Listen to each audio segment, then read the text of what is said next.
I remember someone sharing a quote with me, like sunlight before screen light. And I really try and honor that as well, because if we look at our phones first things in the day, we can get derailed emotionally and energetically before the day's even started. When you have a bad teacher or a bad boss, they are actually gold dust because you learn what you don't want to be. And then the third trait is just not using your responsibility, it is influence responsibly. You are in a position of authority, of impact, and that could be a teacher, that could be a doctor, that could be a manager, it could be anything. You owe people the respect and time that role gives you.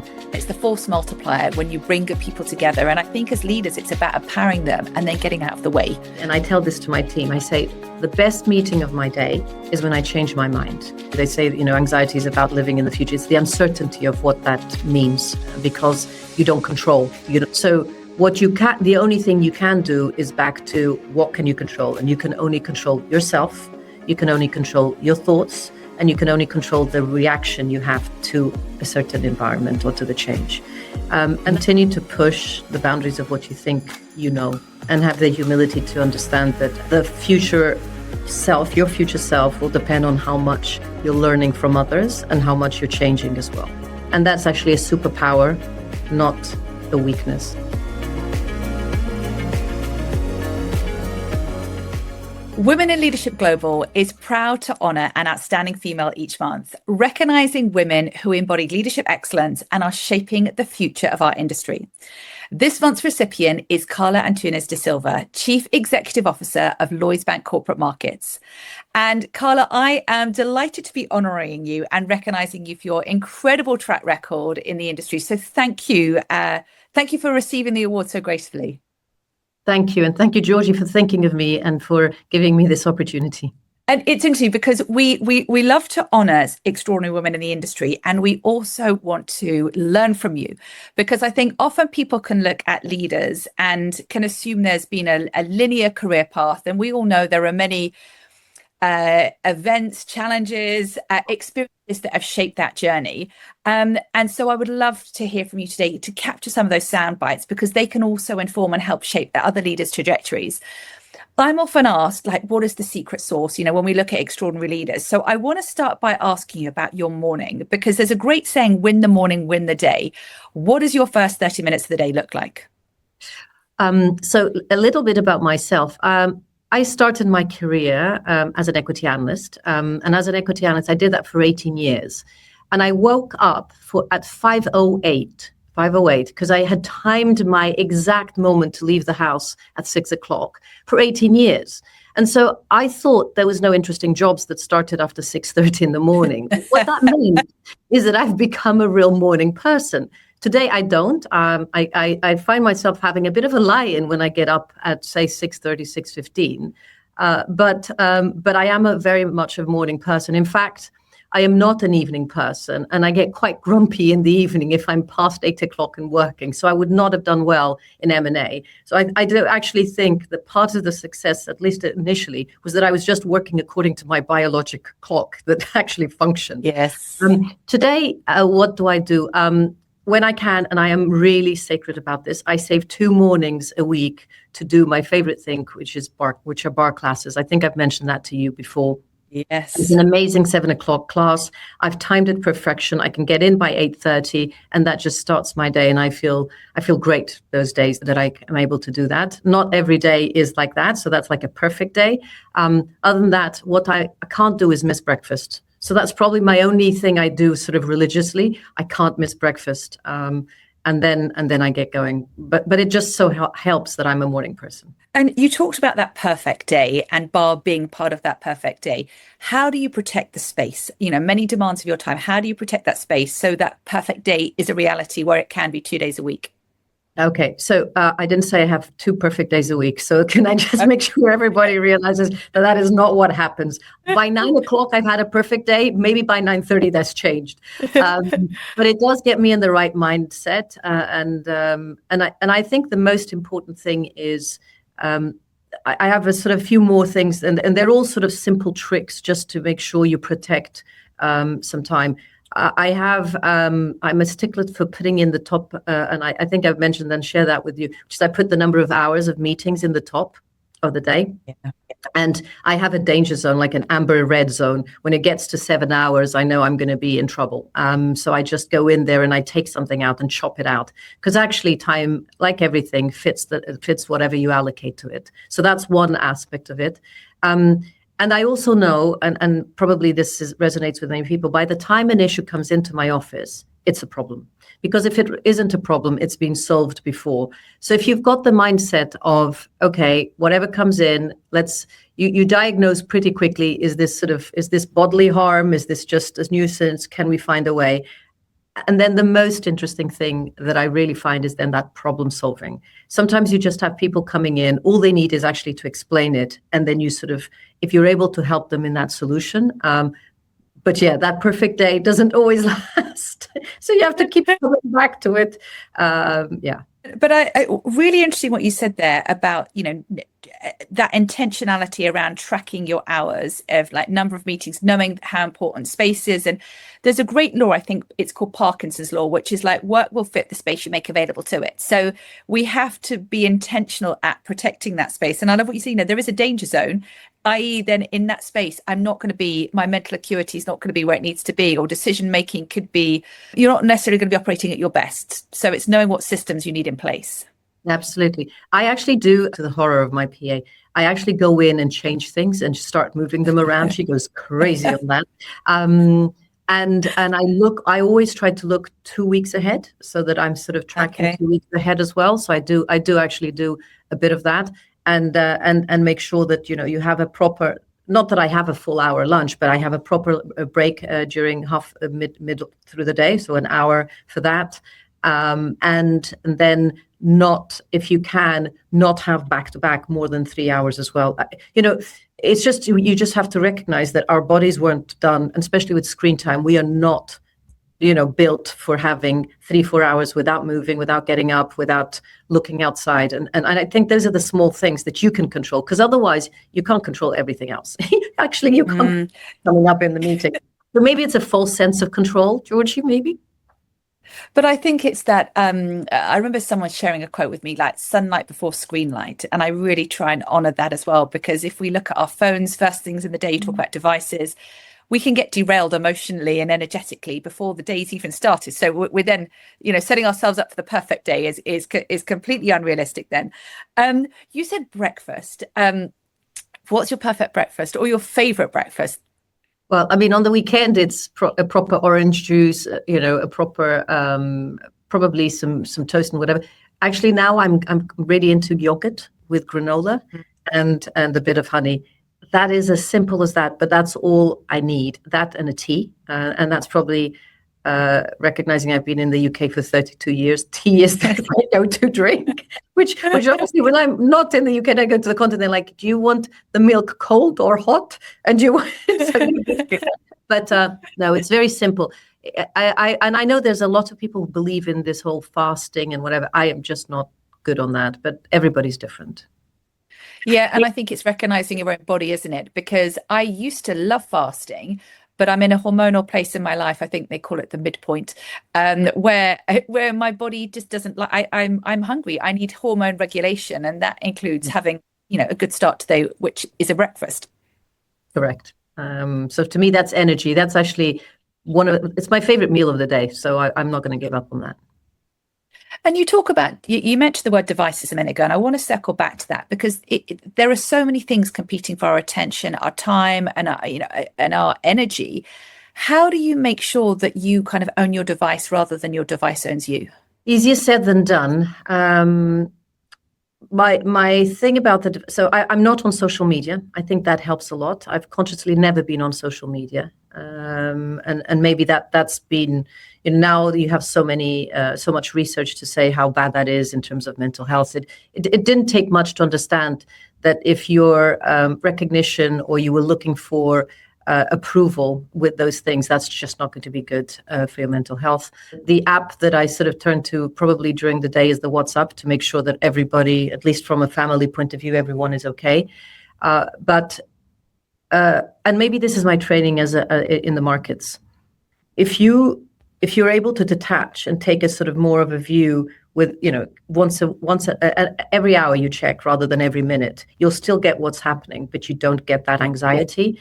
And that's probably the best thing that one can do. It's because, again, there's always going to be something happening every minute. But my parents, when I grew up, they had the news, the morning news, lunchtime news, evening news, the 9 p.m. news. But now it's that constant stream and flow. And to your point, I think it can really stir anxiety in people unless you make a conscious choice about how regularly you're going to engage.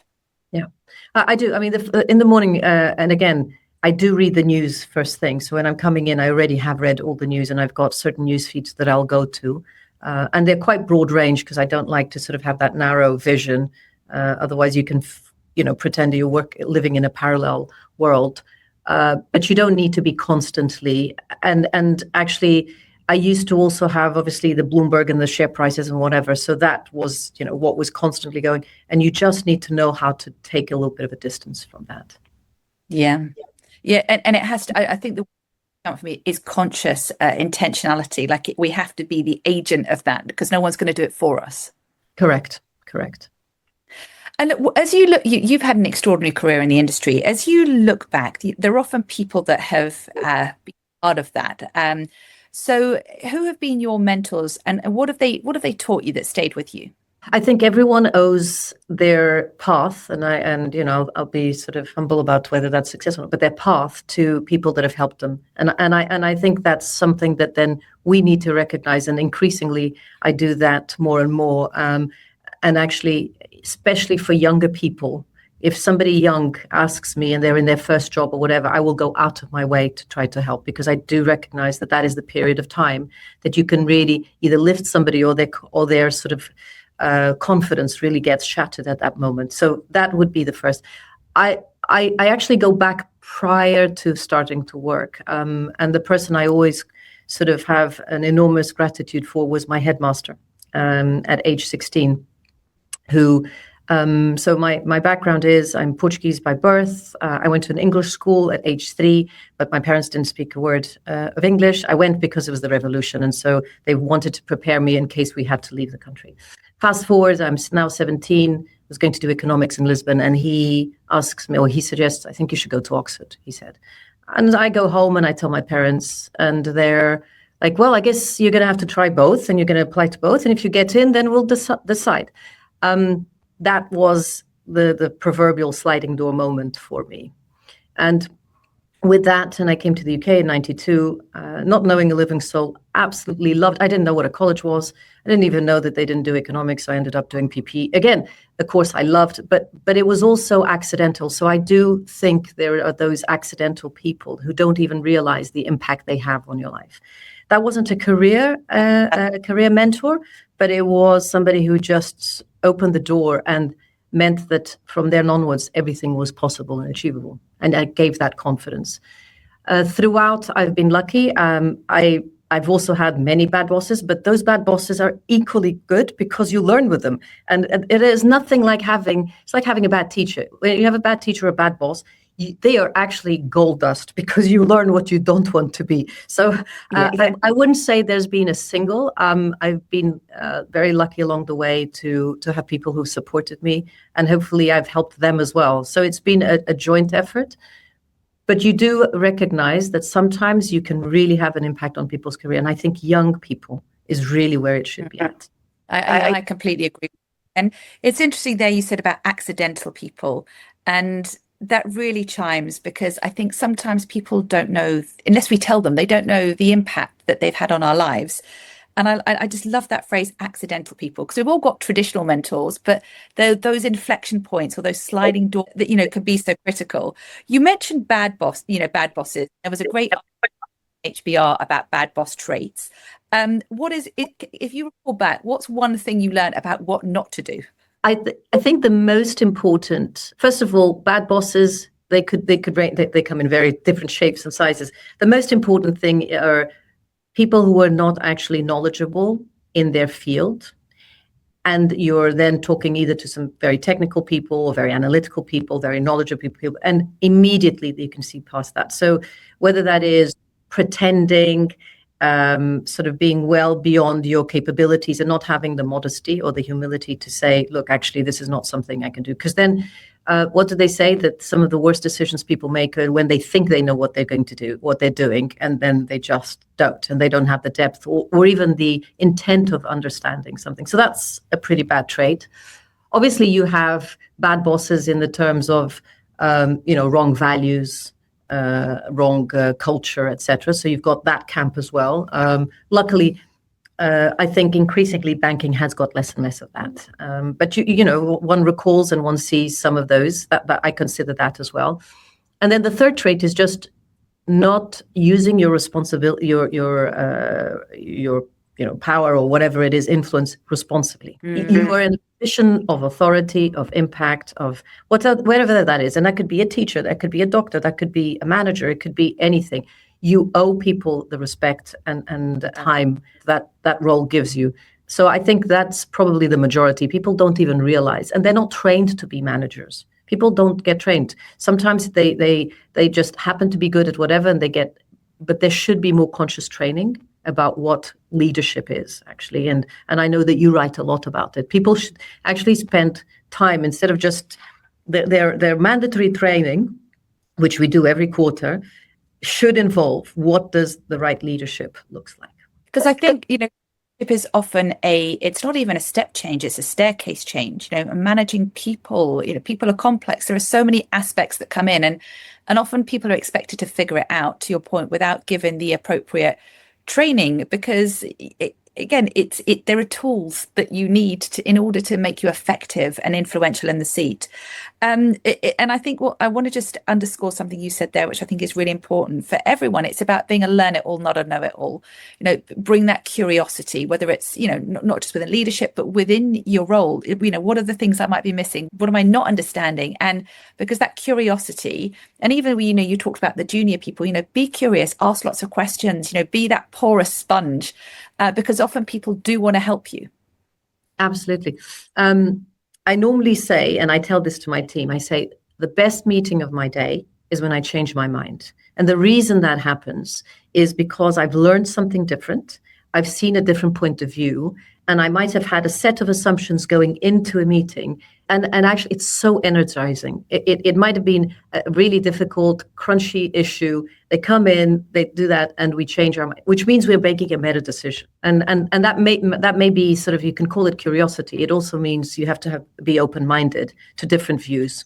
Very often people just stick to something, and it's like almost like if it's the ego sort of that will. I think it's the opposite. I think people who are strong, then who are willing to change, who are willing to see something else. I love that. It's excellent. Yeah, open-minded as a mindset, as a characteristic, is so incredibly important, because often people have this narrow aperture of the way they see things, and they'll say they're open-minded, but they're still open-minded within their narrow aperture. And within their lane, within their swim lane. And I'm a beach ball. When you're a child, you have the beach ball. It has the blue, the white, like an orange. It has lots of different segments.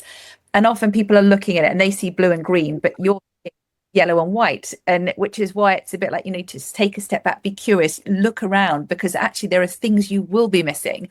And one of the questions that really kind of struck me as I'm listening to you have such poise and confidence in the way you present and the way that you speak.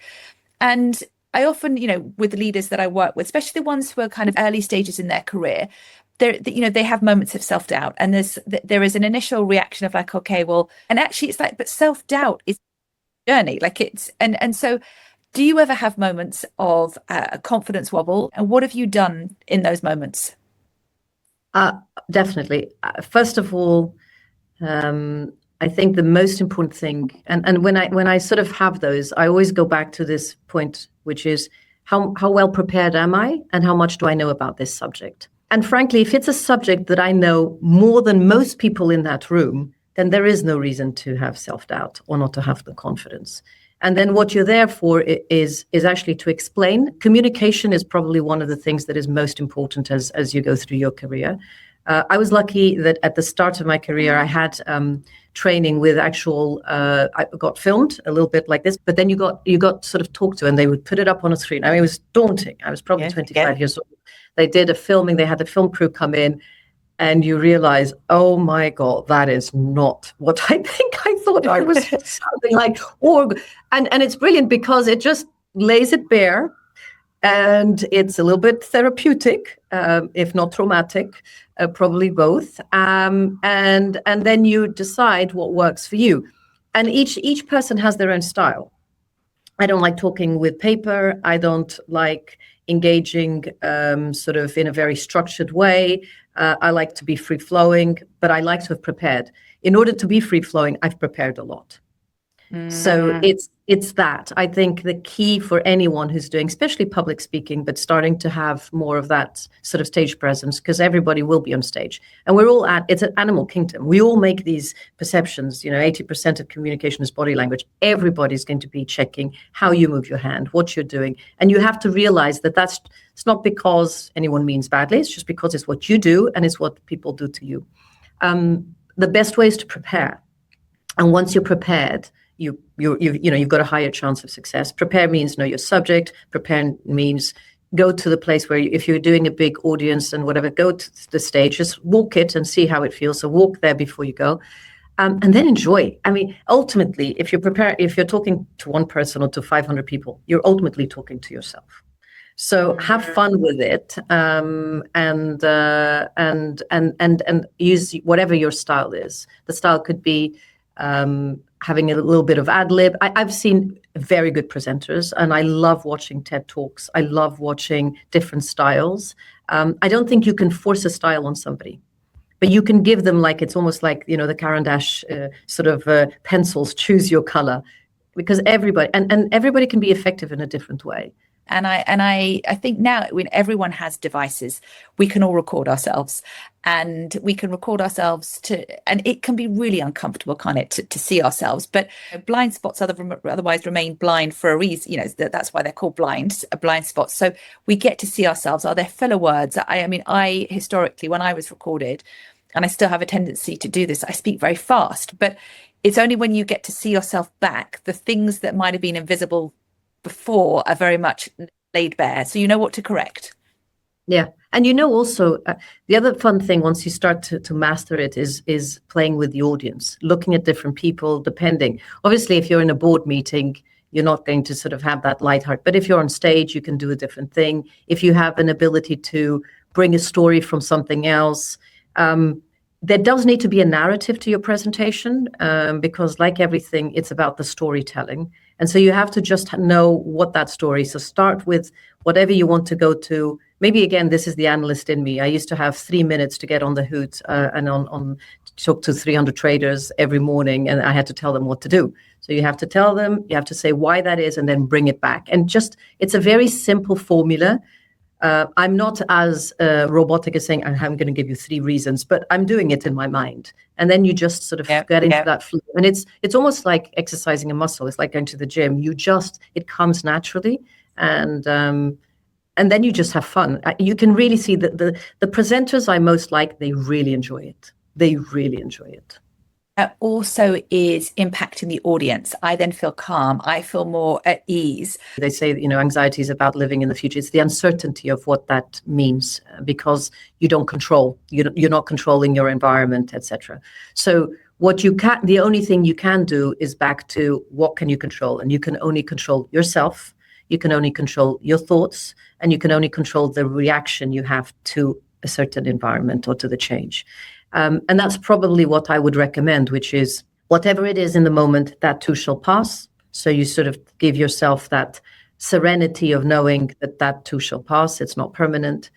And if it is something that you need to course correct because something is happening, then make sure that thing doesn't happen again in the future. Or if it's something that is wonderful, also make sure that you don't get big-headed about it. Because that's equally bad, right? You can equally get that full sense of hubris, and we've seen and are seeing what that can lead to. It's just that distance between what you can control, what you can't control, and then putting it in perspective. And I'm sure many times in history, everybody that's gone through, and that's the joy of reading history books. You read it and you think, oh my God, I can't imagine what it would have been like to go through that period of time. And human beings all over the world will have been feeling what we are. So the humanity hasn't changed. It's just what we can do about it. This too shall pass is such an important lesson. I think that anxiety can really bubble up in times of uncertainty and periods of change. And to your point, if we look at history books, they've all been through cycles of. I look at my grandparents. My grandfather went off to war for 4 years. So every generation experiences change. I think it's the pace of it now. So it's people getting comfortable with control the controllables, influence what you can influence, and the things that you can't, just don't bleed energy on that, because it's not a good use of time. That's a good way to put it. And when you reflect back on your career to date, what are you most proud of? What am I most proud of? I love the sector I work in, and just literally having stuck with banking. That's just something which is pretty, it gives me energy, frankly, to think of the cycles that we've gone through. So I've been working in banking now 25, 28 years, the financial crisis, coming out of that, the European sovereign crisis, COVID, and now with this. There are many times, especially with banking, which is a pretty sort of cold face, let's say, of industry, that you could think, oh my God, this is too much. But actually going through that and getting that experience, starting to have the pattern recognition of that, and actually enjoying every stage of that difference. That proverbial, what would you tell your younger self if you were to look back? Which is, first of all, you have 30 to 40 years. Pace yourself, because people tend to sort of go in sprints. And you can do little mini sprints, but you can't be sprinting all the time. So pace yourself, and know that there'll be that. You also mentioned careers are not linear. And so you need to know when to sprint and when to take a bit more of a pause and grab those opportunities, because they're not going to be there all the time. So don't shy away from those. Maybe that's another thing as well from a career that certainly there have been 2 or 3. And I hate the term lean in because it's sort of associated with, but it's basically grabbing those and not fearing and not wanting to have the answers of everything that comes after that. And my only other one was, because I think of it in blocks almost of decades. Maybe that sounds too much, but if you think you've got sort of 4 decades, and if you're lucky enough to be healthy and still able to do, then actually think of the different stages of your career, almost like quartiles. And there was somebody, and this was at a course I once went. So it was said to me, which is, think 10 years ahead. Where would you like to be? Then look back at where you are today and think whether you are on that right path to get there. It's a very safe way of doing career planning, in a way that then sort of forces you, because if you're where you are today is so far away from where you want to get, you have to course correct and then be honest to yourself. So that's what it is. I think that it's like life. It comes in phases. There's different aspects to it, and embrace those different stages. That pace yourself you mentioned is so important, because I think we can find ourselves as corporate athletes sprinting a daily marathon, which, it will lead to burnout. So that intentionality, that consciousness around pacing ourselves is so important. One of the things that's really struck me, and it's you energetically, and you've shared this word several times, which is joy, like enjoy. And it doesn't mean that every day is fireworks and rainbows, but on balance, we work, life to find joy. There has to be a love for what we do. Yeah. For me, it's the subject matter, banking. I'm a self-declared nerd. I'm a banking nerd, and that's fine. And I was lucky enough to get into that industry. I didn't start. I started off with other sectors as well, and I just chose banking. At a certain stage in my career, it was a tough one, because you were going through financial crisis. They were sort of seen as the evil in society. So sort of reconciling the fact that I loved the sector that then was seen as that was not easy, and having that socially sort of as an aspect. But the joy then actually comes back to what it is that you're trying to build. So if you have a small team, a big team, a big business, whatever that is, to be able to take that, grow that, and actually see a team deliver much more than they ever thought they were going to achieve. That is extraordinary. To have the power of a team that knows each other, that they don't even need to speak, but they come. It's almost like a football team. They come on the pitch, and each one plays to their role. the goalie, the defender, or whatever, and they do it at a level which is extraordinary, more than what they think they could do. Now that is joy. It's bringing the right people together, because there's lots of football teams, but it's having that right culture and dynamic that elevates that. It's that 1 + 1 = 11. It's the force multiplier when you bring good people together. And I think as leaders, it's about empowering them and then getting out of the way. Because if you're too in the weeds, then you haven't got the right people in the seats. And then celebrating them. I mean, to see them grow, to see them perform, to see them essentially be recognized and rewarded. I mean, there is nothing more joyful than that. Often some of the career moves I had to do is because I had such good team members that I needed to move so that they got the roles that I was in. And that's also a great thing to do. Never be afraid of having people that are literally as good, if not better than you in that team. And then that forces you as well, because you're like, okay, well, I've got to keep going so that this person keeps going. And, there's 2 or 3 occasions I've had to do that. But that's everything you as a leader as well, that ego is parked at the door. It's servant leadership, recognizing, okay, well, these people have got the ability to step up, and I don't want to get in their way. So I need to think about, pushing myself forwards as well. So we love to end with a quick fire, and part of these are work focused or career focused. Others are just getting to know you a little bit more. So the first question I have, the first album you ever bought? So I don't know the name, but it was The Police. But I don't know the name of the album. Okay, so Sting's The Police. Is he Sting? Yes, before he went, but he was part of a group called The Police, and it had things like Roxanne and whatever. But I don't know the name of the. But I remember I had a yellow Walkman, a Sony yellow Walkman, and it was 1980s, and I loved listening to it. Okay, if you could use only one app on your phone for a day, what would it be and why? Probably Ocado, so that I could have the shopping done for my children. That's the one I go to. Every time I have 5 minutes, I just go back there and top it up. So for the family shopping, that would be the one I can't live without. When you have 10 minutes, what do you do for yourself? This sounds a bit, but I go get a tea. Frankly, I go get a tea and I sit. I sit quietly. I don't tend to listen to too much music. I don't like just having. I tend to just like to be in my own voice. But I'll go sit down, have a tea. Look, if I've got a book that I'm reading, I'll just go back to it. But 10 minutes is often not enough. Just actually sit with myself.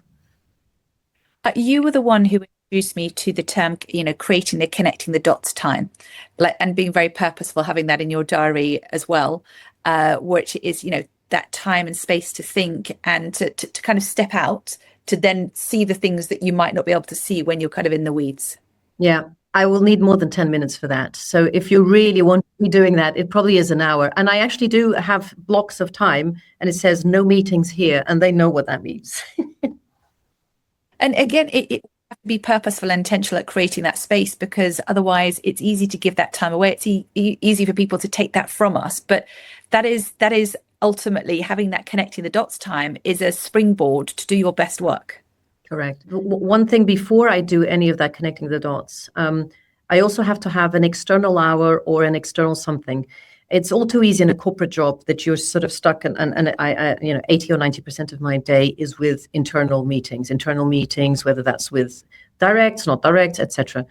Always have an external hour, which that means meeting a client, reading something, having a podcast. Just, you need to have stimuli for pattern recognition. And that's when the growth happens. And then you can go back to connecting the dots, because otherwise you're not fertile ground to do that. I love that. You need to have life for pattern recognition. That is definitely a very powerful soundbite.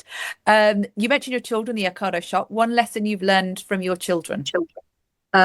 Always have your facts right, because they will fact check you. So at our meal times, if I say something, literally they'll come back the next meal and say, no, Mummy, that was not right. I checked it and that was not the right. So make sure you've got your facts right, because they will correct you. What your parents are proud of?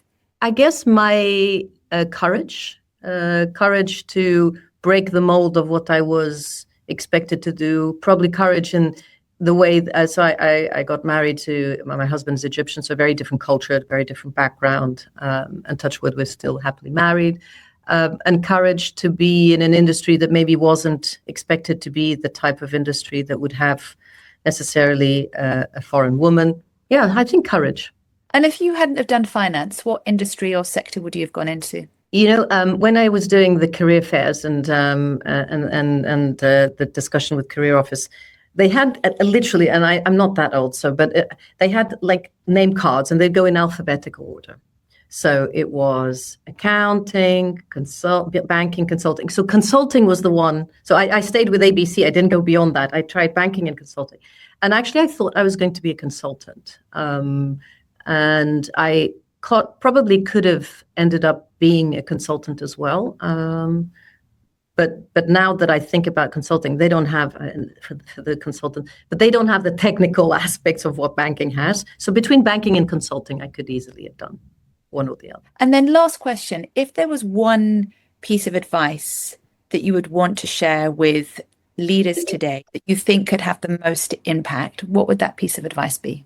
Continue to push the boundaries of what you think you know, and have the humility to understand that actually the future self, your future self, will depend on how much you're learning from others and how much you're changing as well. And that's actually a superpower, not a weakness. I love that.